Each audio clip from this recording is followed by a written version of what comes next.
যে ওপার বাংলার সুপারস্টার, এপার বাংলারও সুপারস্টার। দুজনের সাথেই কাজ করলে একটা ধাপ যেন এগিয়ে গেল আরো।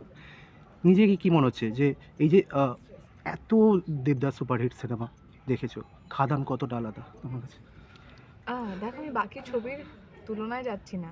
তবে আমরা সবসময় অপেক্ষা করে থাকি, দর্শক মানে যারা ছবি দেখতে পছন্দ করে তারা সবসময় অপেক্ষা করে যে একটা ভালো ছবি কখন আসবে বা কবে আসবে। সো খাদান আমার মনে হয় দেবদার করা একটা অন্যতম ভালো ছবি। এতদিন ধরে সে যে ছবিগুলো করেছে সেগুলো তো অফকোর্স সবকটা খুবই ভালো, আমরা সবাই দেখেছি, আমরা সবাই জানি।